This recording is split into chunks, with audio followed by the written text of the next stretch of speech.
Welcome back to the Voices of Change podcast. This is your host, Jamar Smith.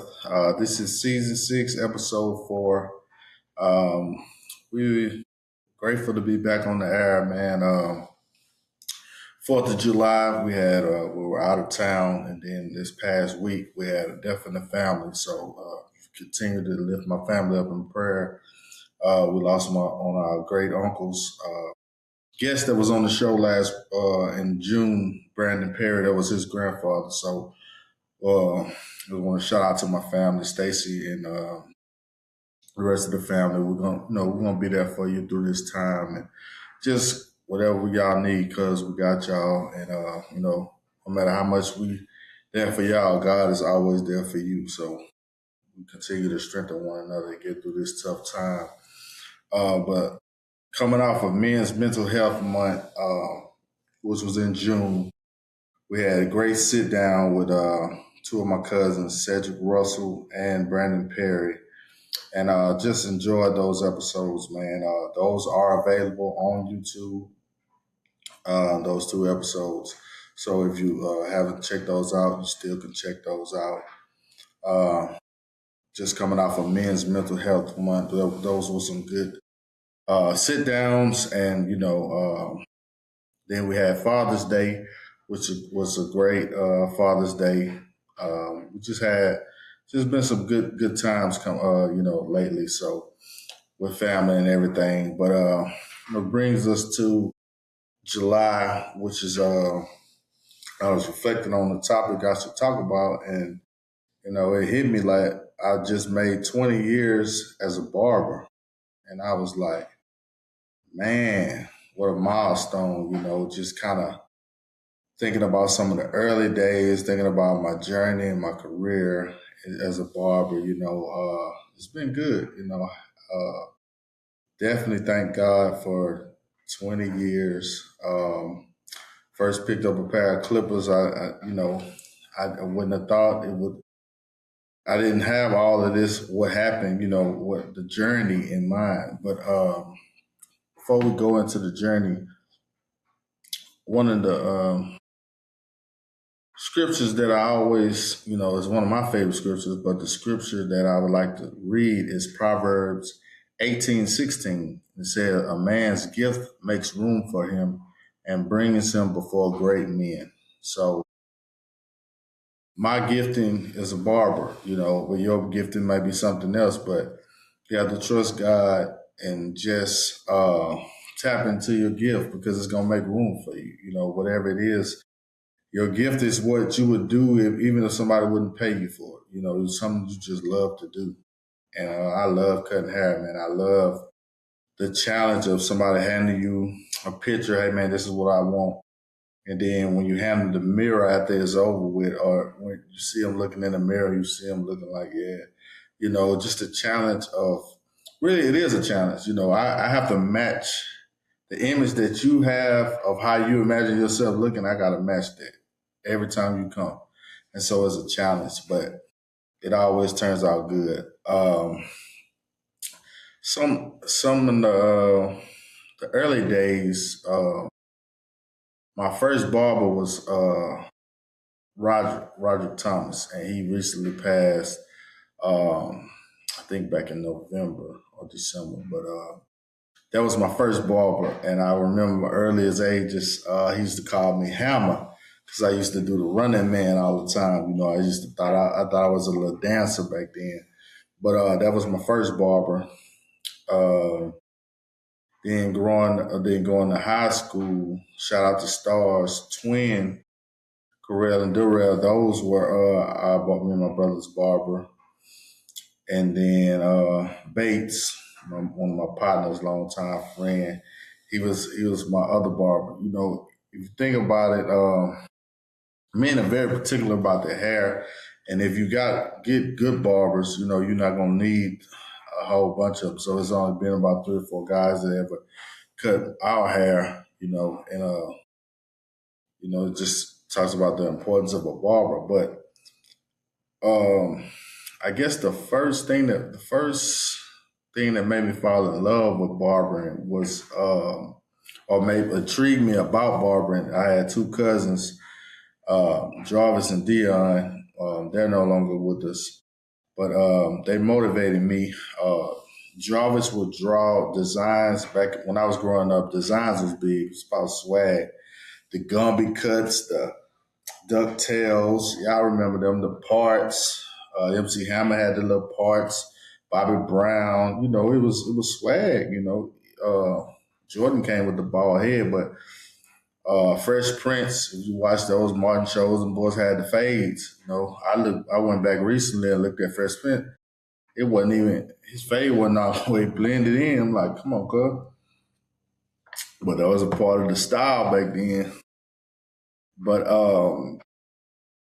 so when Jarvis would draw the designs, and then Dion would cut the designs in our head or in his head, and that intrigued me, about barbering. So, and I also shout out to Dave. Dave was a barber as well. So this is probably like '98. We all about to go to the skating rink, so we want to get a haircut. So go to Dave, and he was cutting up a third then. And I wanted some swirls. Swirl pattern was in, so I remember he swooshed at the top of my lineup, swooshed in the head, and then off the swoosh, it came back like around the crown of my head, and I had those deep waves. Man, that cut was so clean, you couldn't tell me nothing. But like a good haircut, also a bad haircut. You remember the bad ones too, but a good haircut always stand out. And there's just something about it, man. It's something about a haircut that makes us feel like we can conquer the world. You know what I mean? It's a lot of things: weddings, job interviews, you going out of town, you taking pictures. It requires you to look your best, and a good barber, a professional barber, is gonna make that happen for you. But starting out in my journey, the first thing that I had to do was get a pair of clippers. And some of my seasoned barbers, if y'all watching this, I remember going to Walmart, man. Thought I had made it. I went over there, got a pair of walls. It was the white and blue ones with the color coded guards on it. And being a seasoned barber now, you realize those clippers wasn't that good because the cords that was attached to them, they was skin, they was small. Wasn't a lot of voltage that go through them. So with the corded clippers, the thicker the wire, the more powerful this is gonna be. If you could think about growing up, remember those little brown extension cords? Like they ain't had that much power compared to a surge protector because of how thick the cord is. But so I went to Walmart, got me those wall clippers, and then those were the ones you cut with. So I still needed some liners, and I remember going to Sally's, I think, and getting those T outliners back then. I think them babies was like $60 or $70. But and then I began cutting my brothers. Well, one my little brother Pete. Shout out to Pete because Mel, he was a fly guy. Man, you ain't cutting my hair, man. You ain't about to mess me up, which is understandable.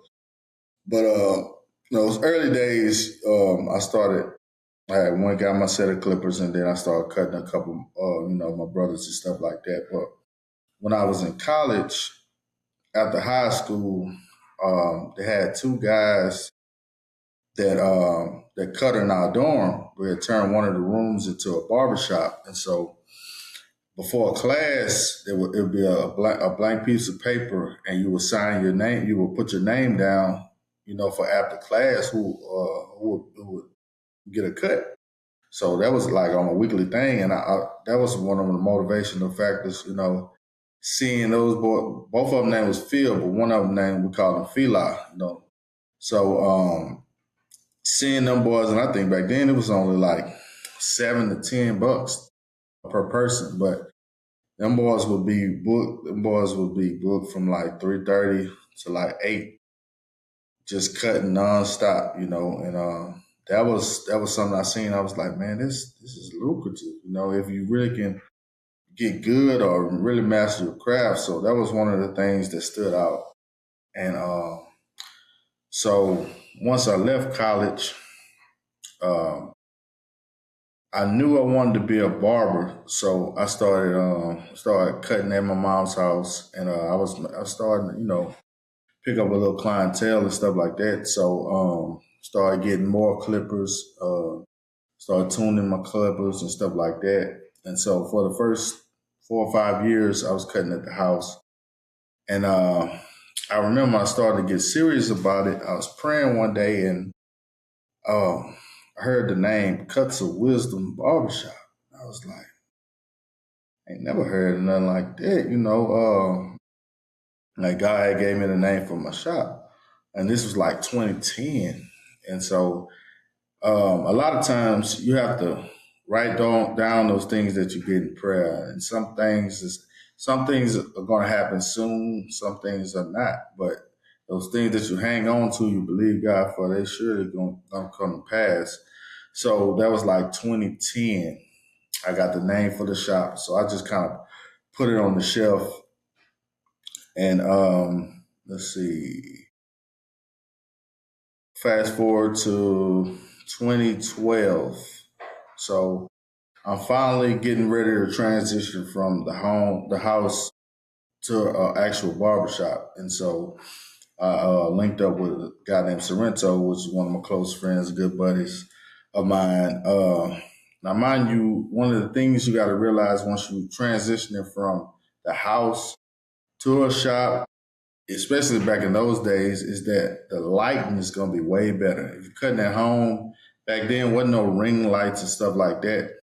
You just was regular. You either on the porch or you was in the house, and the lighting wasn't as good. So when one of the first things I realized getting into a barbershop was like, man, look at the lighting. And then back then wasn't no appointments, so it's like you either gonna make it or break it in the barbershop, especially on a Saturday. It's packed. Somebody gonna get in your chair, somebody gonna get out. You know what I mean? Somebody they gonna hop in your chair. So the nerves are there. But one of the best things you could do is be under a barber that's gonna help you and advance your career. And that's what I'm thankful I had that in Sorrento.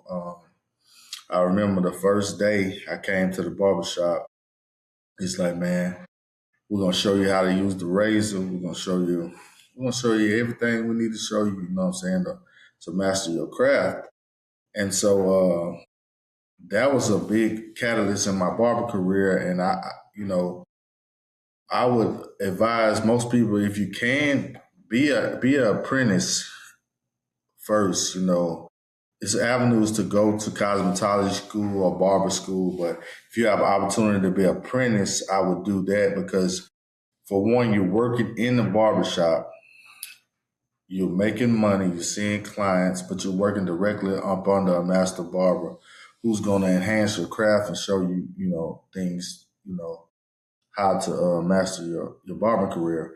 But one of the things that's still beneficial to this day, I remember one of the few couple weeks once we started cutting, he was like, Jamar, let's go get you some business cards and pass out your business cards. So we took some to the mall. We took some to different businesses, and when we asked them, they had a counter. Can we leave these cards here, card there? But I remember specifically going to Louisiana College, and they had some guys playing ball on the court, and I handed out some business cards. Now this is like 2012,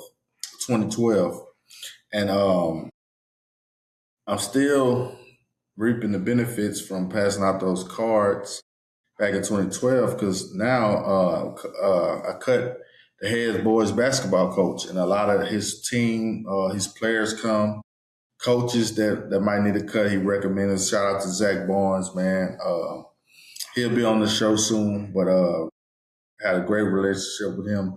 But those early days set the tone for where I'm at now, and I'm thankful, for that.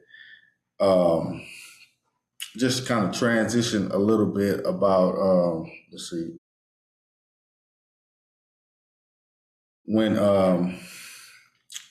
when I first got with Sorrento, like he showed me how to use the razor. So if you really want to master your craft, you got to be teachable. You know, you got to realize that even as a younger in your career, mistakes gonna happen. So I remember one time that a life lesson that I had learned.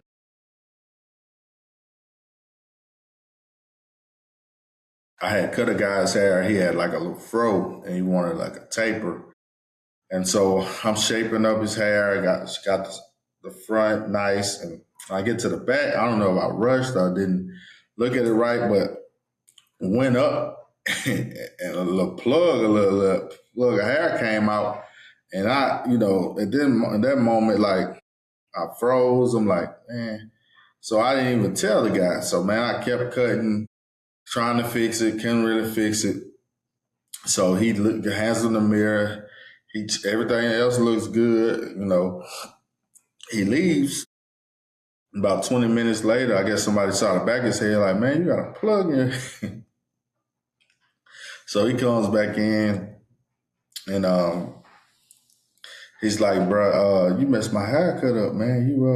You plugged me, and so long story short, I had to get him in his money back. And so I learned a life lesson, like, man, if I mess up, if a mistake happens, I'm gonna let the client know. I'm gonna just, hey man, this is what we got, this is what we can do, this is what we can't do. But if you own up to those things, then everything gonna flow smoothly. You know what I mean? So I since then, it's been very few mistakes that I've made or I have to tell a client because I tried to master my craft, and that was a life lesson that I learned. In whatever profession you're in, mistakes are going to happen, but own up to those mistakes, go to your client, and just try to handle those things head on instead of hiding and stuff like that. And so once I was in the apprenticeship program for about a year, I got on with the fire department, so I had to leave. So I was once I finished all my fireman training and stuff, I was a certified firefighter. I was trying to figure out what I was going to go back to the old shop or what I was going to do. And so one of my brother-in-laws reached out to me like, man, I got a guy, I think y'all will do well with it. And that ended up being my boy, Dwayne Dupar. And so, but growing up, like he was in one of the best shops in the city, uh, was I'm thinking I'm drawing a blank. Platinum Styles, yeah. So he was in Platinum Styles, and I would go in there sometime, and just it was something intriguing about me. In the early ages, just going to shops because you're waiting on your haircut. So I'm watching boys cut, watching boys style and stuff like that. So it was always intriguing. So me and Dwayne, we hit it off immediately, man. I was cutting with him like 3 or 4 years.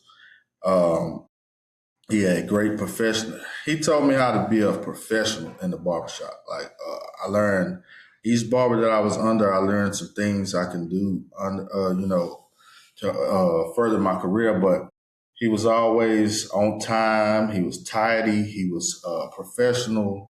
The name of the shop was Precise, and he really was precise. So I learned from him. Um, I remember he ended up cutting my hair for my grandmother's funeral, cut my hair for my wedding. So shout out to Dwayne, man. Appreciate you on my barber journey, man. Just had some good times in there, man. I think, yeah, I was one of the first ones to tell that boy about sushi, man. So I think he still eats sushi to this day. But that was learned some good things from Dwayne. Also learned how to, manage your money. As a barber, you're gonna make money every week, every day.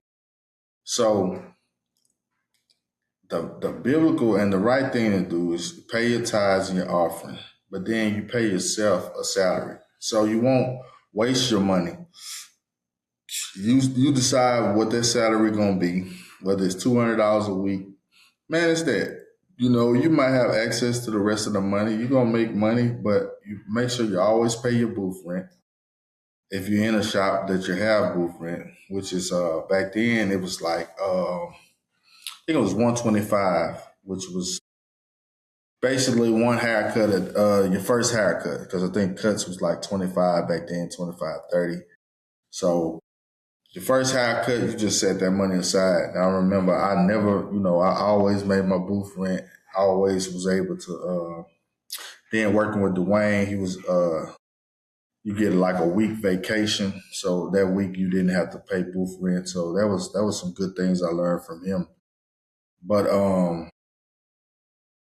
toward the end, I remember, I told y'all back in 2010, I got the name Cuts of Wisdom Barbershop.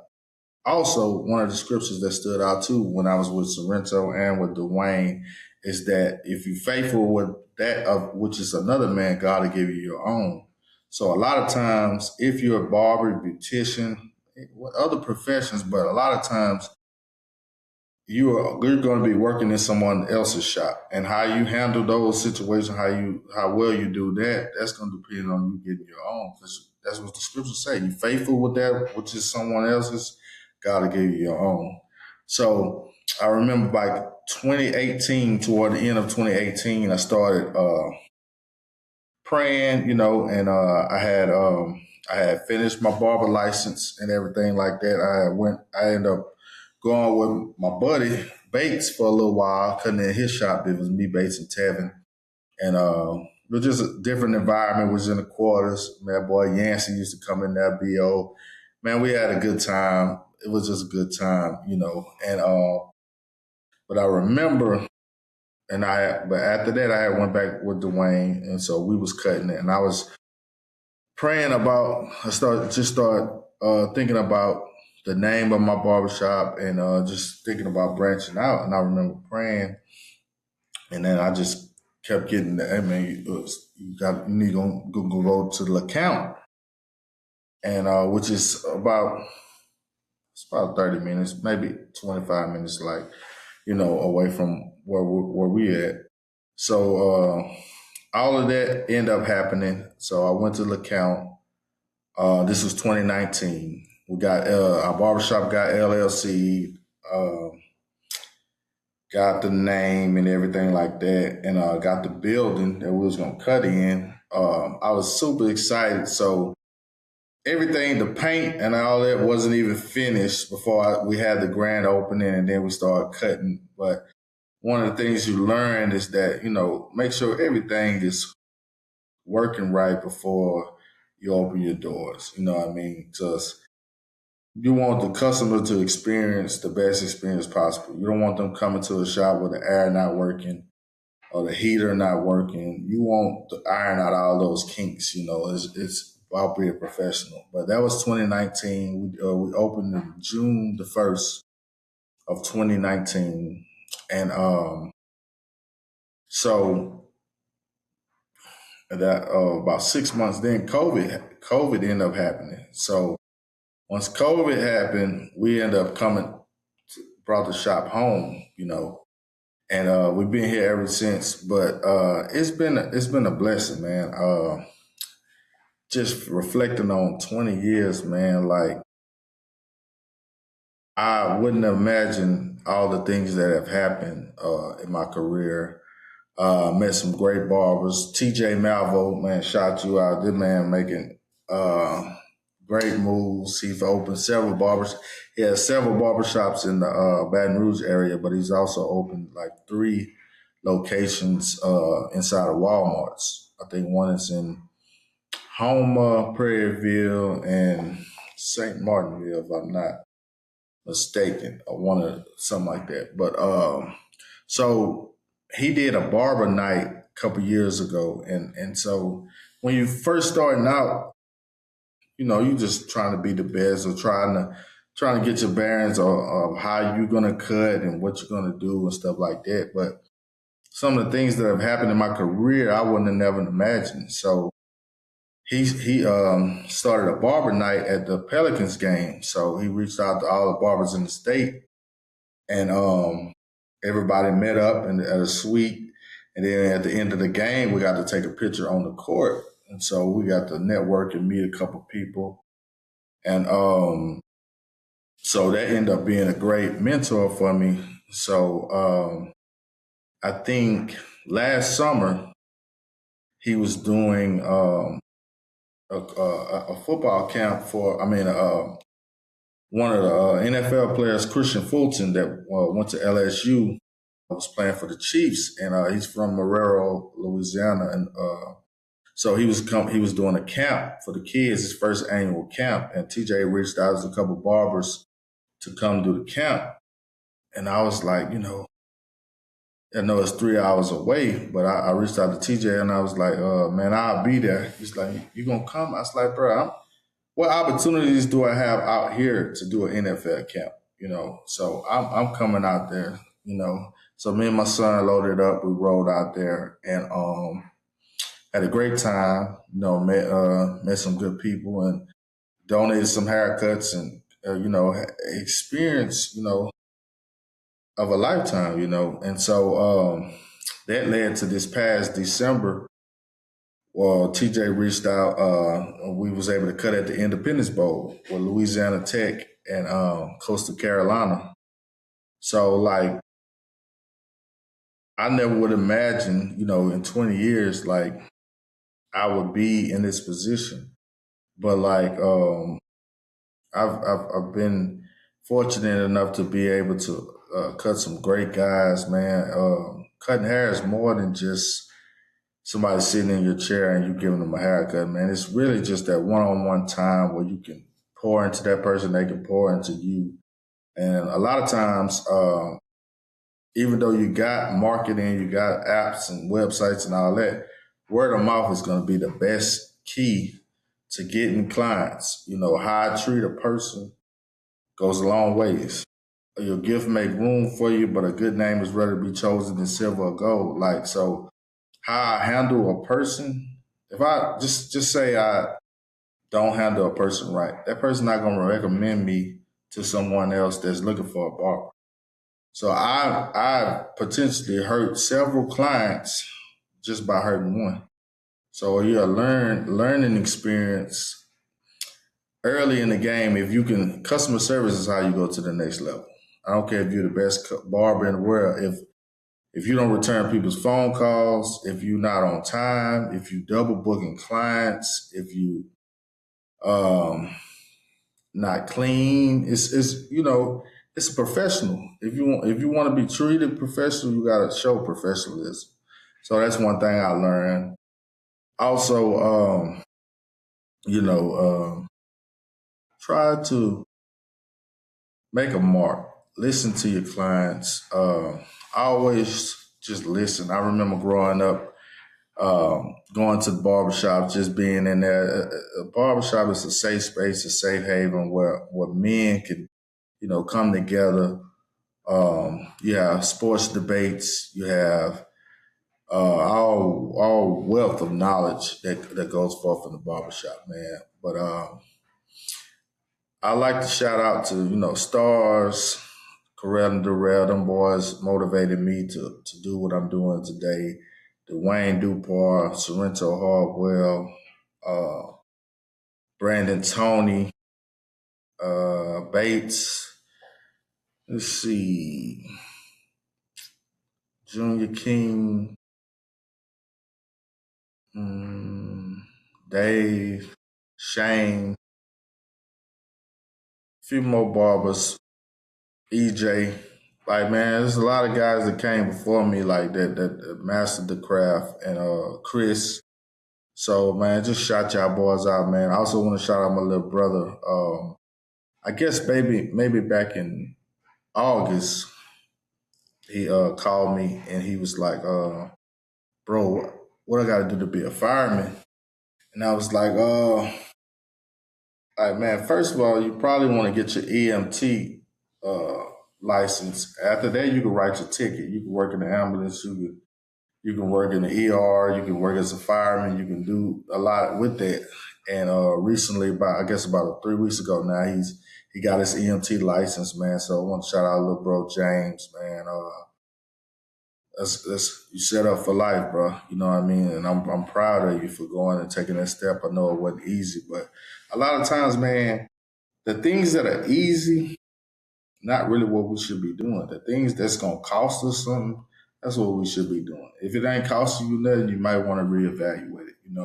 So um, just wanted to share my story a little bit, man. I'm thankful for 20 years.